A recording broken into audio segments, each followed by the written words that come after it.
Kalau boleh tahu gitu, kira-kira alasan ibu gimana? Panggilan hati, dan kemudian Allah juga menunjukkan saya untuk bertemu dengan anak-anak. Berapa yang sudah terbantu melalui C4 ini, Bu? Sekitar 300-an. Itu rata-rata dari daerah mana sih, Bu? Aceh Utara. Dari segi birokrasi misalnya, ketika ibu mengadvokasi atau membantu seorang pasien, kemudian mengurus surat-surat segala macam, apa itu banyak kendalanya, Bu? Ada beberapa yang memang agak susah, termasuk surat perpanjangan rujukan. Apa tuh waktu pengalaman pahit ibu itu dipersulit, kenapa gitu? Mungkin saya nggak ada orang yang di belakangnya ya. Dukungan keluarga gimana? Suami, Bu? Awalnya sih pertama sih dia sempat protes, Bang. Dan anak sendiri terlantar.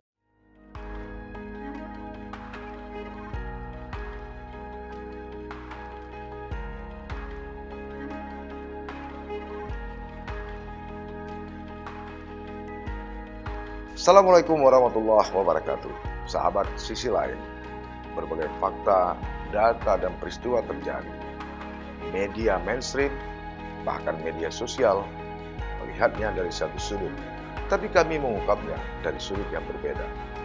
Ikuti Sisi Lain di channel YouTube Saleh Abdullah.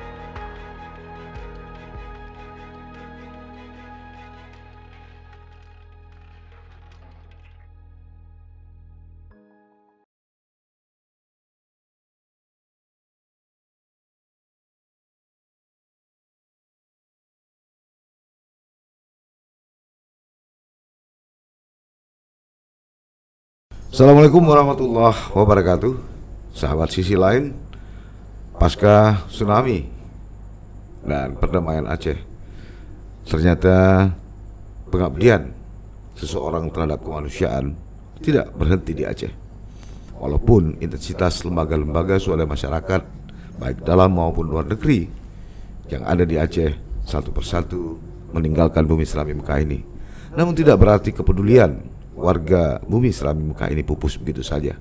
Salah satunya adalah Ibu Ratna Eliza, seorang perempuan yang lahir di Palembang, Wong Kito Galur banyak, tanggal 28 Oktober 1974, mendirikan satu lembaga yang bergerak di bidang pemberdayaan, ya, peduli terhadap penderita kanker, namanya C4 atau Founders Children Cancer Care Community.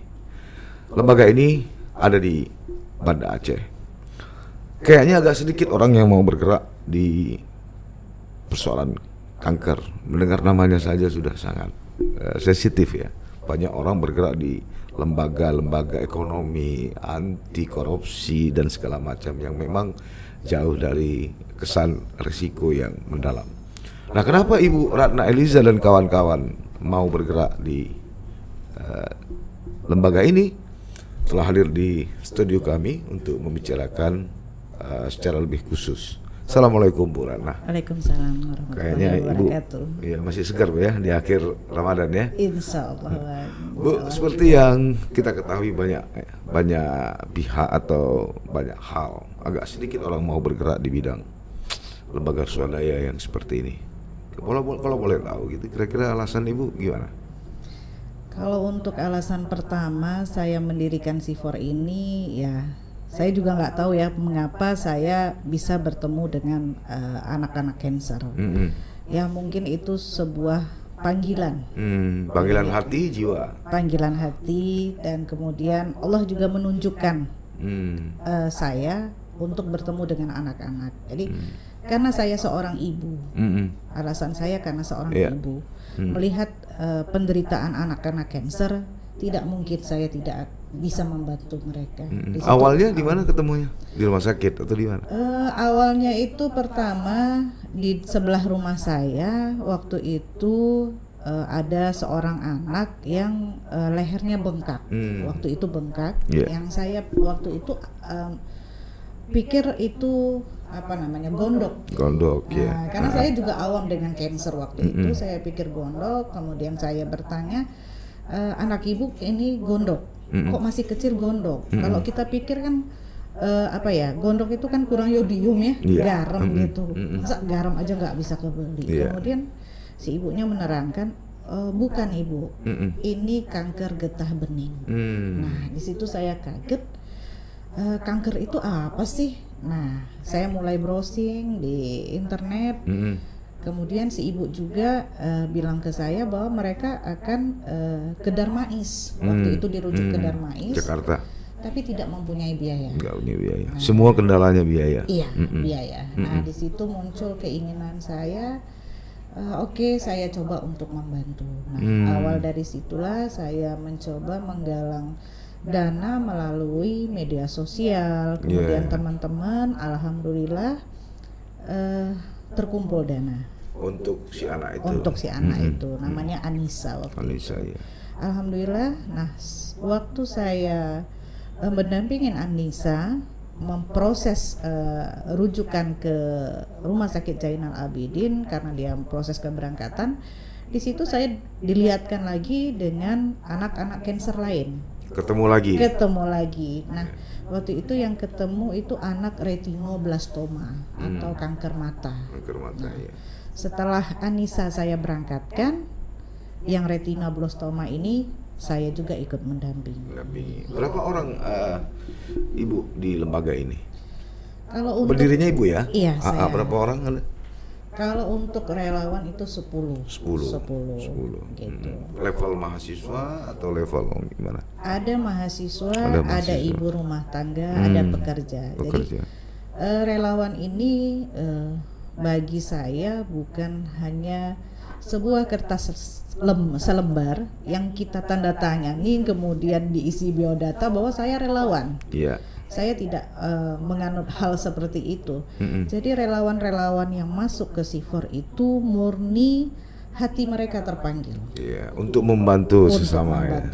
Jadi ketika misalnya mereka dari mahasiswa berkunjung ke rumah singgah, menjenguk adik-adik, memberikan motivasi, menghibur. Nah, ketika mereka pulang, mereka itu mempunyai ada satu anak yang mungkin mereka ingat. Nah, besoknya mereka datang lagi. Akhirnya mereka bilang, "Ibu, bolehkah saya bergabung?" Nah, disitulah hati mereka terpanggil untuk menjadi relawan. Ya, lebih kepada ikatan emosional dulu ya. Betul. Nah, dari 2014 ya, sampai sekarang di 2021 ya, berapa yang sudah terbantu melalui C4 ini, Bu? Sekitar 300 anak. 300 anak. Dan itu semuanya kanker. Waktu 2014 saya fokus ke kanker dan tumor. Itu masih secara personal saya memberikan bantuan ke anak-anak penderita kanker ini melalui orang tua, misalnya mereka perlu pampers, kemudian transport yang tidak ada. Nah, itu saya mencari dana. Kemudian 2015 ketika saya terjun ke lapangan, ada teman-teman yang juga bergabung, akhirnya saya mendirikan kenapa kita tidak menyewa sebuah rumah tempat mereka singgah. Rumah singgah lah ya. Rumah singgah. Karena yang saya lihat waktu itu pasien-pasien ini menunggu giliran di rumah sakit. Giliran ke rumah sakit. Mereka tidur di emper-emperan. Nah, dan jadi, sekarang tuh masih banyak tuh. Iya. Jadi waktu itu saya hanya berpikir ini mereka sakit terus tidur di emperan rumah sakit yang tidak higien. Bagaimana mereka sembuh? Tambah sakit. Iya. Terakhirnya saya sewa rumah singgah di Lamprit. Kemudian ya mulai banyak pasien-pasien yang singgah ke rumah singgah itu, dan ada juga pasien yang mungkin ya infonya dari rumah sakit bahwa ada rumah singgah. Jadi pasien-pasien yang misalnya penyakit non infeksi hidrosefalus juga ikut. Jadi waktu itu ada pasien hidrosefalus yang awalnya mereka check up, kemudian kan itu menunggu waktu misalnya proses pengambilan darah berapa hari, mereka tidak mempunyai tempat tinggal. Nah, ketika info itu mereka dapatkan bahwa ada rumah singgah loh khusus untuk anak-anak di Lamprit, saya tidak bisa menolak. Iya. Ibu kalau boleh tahu latar belakang pendidikannya apa sih? Saya ekonomi. S3, S2, S1 ekonomi. Di mana? Di Palembang. Bisa ke Aceh gimana ceritanya? Kalau Kalau tahun 93 saya kuliah di Aceh. Oh, di Aceh. Di FKIP. Cuman karena saya waktu itu pindah karena nggak mau di FKIP, saya pindah ke Palembang. Cuman waktu itu saya ketemu sama suami, jadi sempat pacaran sama suami. Orang Aceh? Iya, Orang Aceh. pacaran sama suami. Kemudian saya pulang lagi ke Palembang. Jadi 7 tahun jarak jauh. Rupanya memang saya harus balik lagi ke Aceh. Ke Aceh dan mengabdi di Aceh. Di gitu. Aceh. Ya. Bu, tadi ada sampai 300 orang Bu ya. Itu rata-rata dari daerah mana sih Bu? Dari seluruh Aceh, Bang. Enggak, yang paling dominan apakah misalnya Biren atau misalnya Tamiang atau misalnya Melabuh? Aceh Utara. Aceh Utara. Utara. Ya? Karena ini kan nanti bergerak lurus dengan kondisi kesehatan di sana gitu Iya, ya. Aceh Oh, Utara. jadi penderita lebih banyak dari Aceh Utara. Dari Aceh Utara. Itu umumnya laki-laki atau perempuan? Kalau untuk Aceh Utara itu kebanyakan perempuan. Perempuan. Itu di penyakitnya? Leukemia. Leukemia. Leukemia. Itu banyak. Karena ini kan menarik juga Bu, kenapa ya? Misalkan kita bertanya ya, perempuan, kemudian leukemia, kemudian Aceh Utara, yang dulu kota yang dikenal punya kemampuan ekonomi, apakah pola hidupnya kurang sehat, ini kan menarik Iya, dia Bu ya. betul. Nah, 300 orang ini kira-kira Bu, berapa dana yang sudah dihabiskan untuk mengadvokasi atau untuk membantu para penderita ini Bu? Kalau dana ya tentu banyak ya. Dari 2014 kita menyewa rumah singgah, kemudian biaya operasional, kita harus bayar listrik, bayar air, kemudian ketika pasien tidak punya transport, kita juga harus memberikan. Tapi ya alhamdulillah banyak juga yang peduli dengan kita ketika mereka tahu bahwa ada rumah singgah pendampingan anak kanker.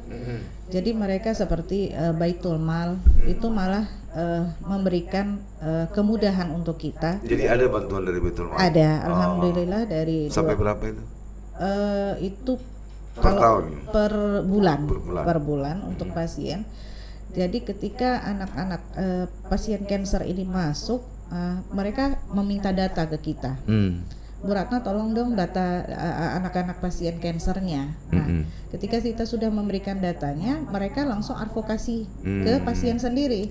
Jadi mereka melakukan cross check ya. Iya, interview, melihat kondisi rumah, pekerjaan orang tua, dan itu alhamdulillah sangat-sangat membantu saya dalam mendampingin anak-anak penderita kanker. Gitu. Jadi artinya pemerintah Aceh melalui Baitul Mal ya. Iya. Kalau yang personal misalnya ada pengusaha yang jadi donatur tetap misalnya?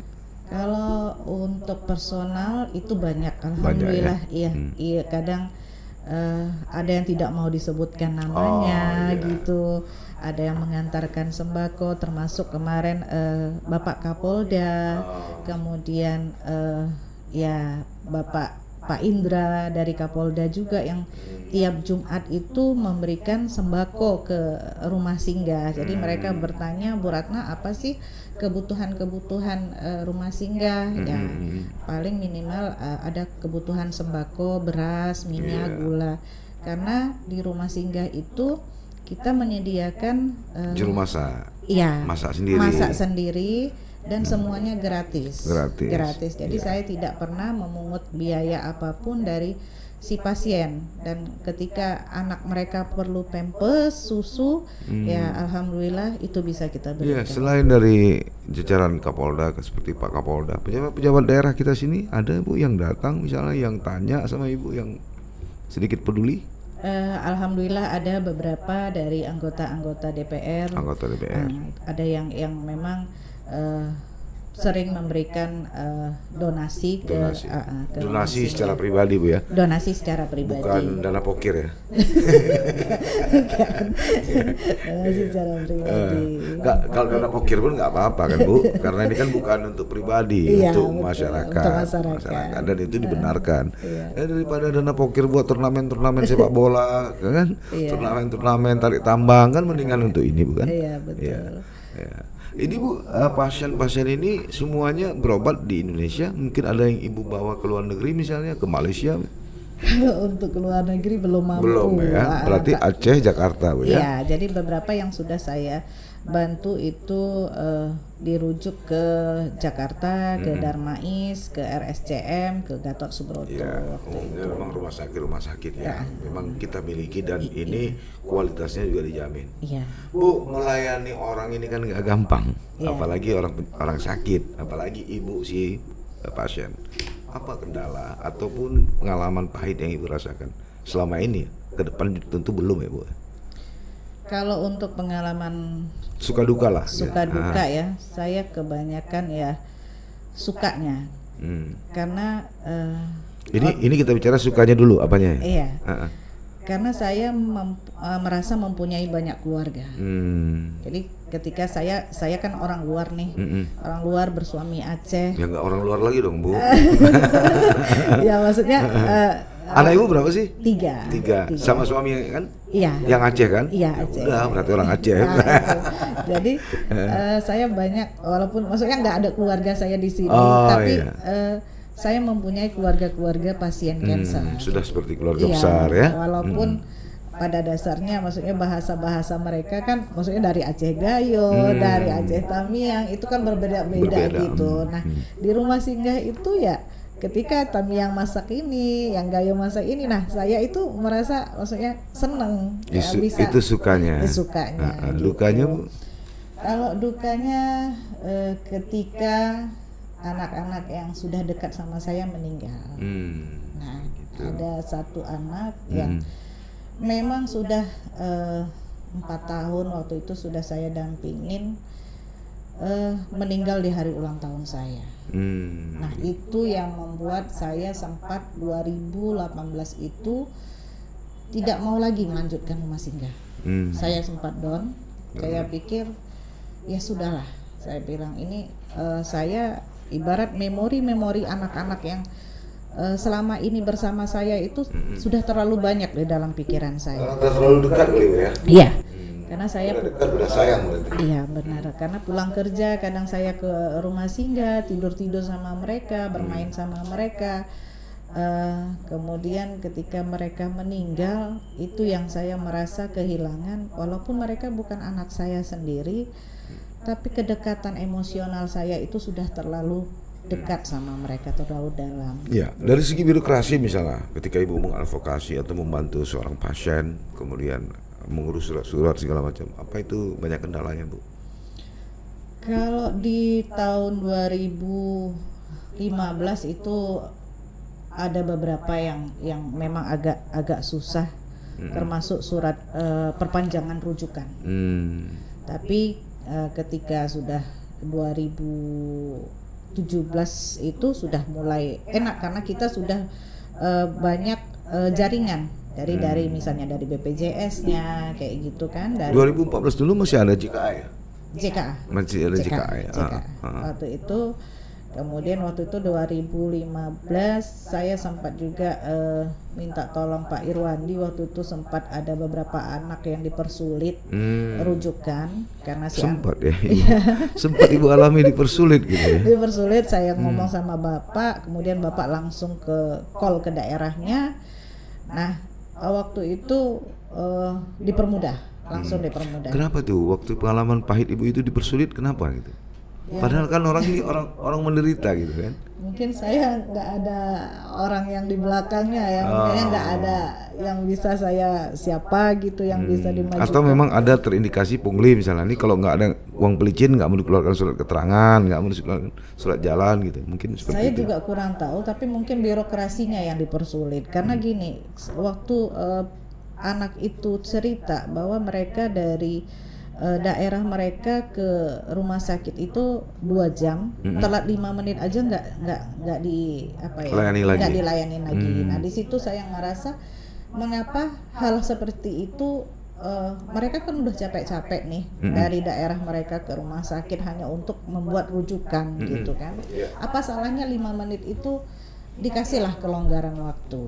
Mengapa mereka harus pulang lagi gitu. Nah, di situ saya pun keras untuk menolak. Sempat emosi Bu ya? Iya betul. Saya bilang jangan dipersulit orang miskin. Ini mereka perlu biaya loh. Iya. Biaya dari daerah mereka itu hanya untuk rujukan, kemudian kalian persulit, mereka balik lagi, besok balik lagi ke puskesmas, akhirnya nggak selesai. Tapi di negeri ini dan Aceh orang miskin memang objek yang untuk dipersulit, Bu. Itu. Cuman ya kalau kita nggak keras, Bang, kalau kita nggak keras itu nggak akan dipermudah. Ibu bisa juga keras ya? Iya, orang Palembang bisa juga keras-keras gitu ya. Alhamdulillah berapa kali dulu saya sempat dikejar security Rumah Sakit Zainal Abidin gara-gara memang keras kepala saya. Ibu di Palembang di mana? Saya di Palembang, tepatnya di Sungai Grong. Sungai Grong. Di Komperta. Sungai Grong itu sama seperti Arun lah ya. Iya. Ada gas ya, ada Sungai Grong, terus Pelaju ya. Iya, Bu. Nah, dukungan keluarga gimana? Suami, Bu, anak-anak, terutama suami lah. Kalau anak-anak udah pada ngerti lah ya. Awalnya sih pertama sih dia sempat protes, Bang, karena waktu saya habis melayani orang gitu ya. Anak-anak kanker, kemudian anak sendiri terlantar. Iya, waktu itu sempat dia bilang, kamu kemana aja, pulang kok sampai kadang maghrib, kadang hilang kayak gitu. Karena saya kalau nggak ke rumah singgah, ke rumah sakit gitu. Nah, ketika itu saya bilang, Bang, kita diberikan anak ini dalam kondisi sehat. Sementara orang lain sakit. Kemudian di sisi lain ada anak-anak yang butuh bantuan kita, saya bilang. Kemudian saya ajak dia waktu itu ke menjumpain salah satu anak kanker mata dari Pulau Aceh. Saya lihatkan, ini loh, Bang, yang saya bantu. Nah, di situ sudah mulai goyang ya. agak melo, sempat berair mata. Kemudian dia bilang, oke, Ma, lanjutkan. Nah, di situ saya sudah mulai mempunyai semangat bahwa suami mendukung, asalkan bagi waktu. Bisa bagi waktu. Kalau boleh tahu, Bapak tugasnya di mana? Swasta.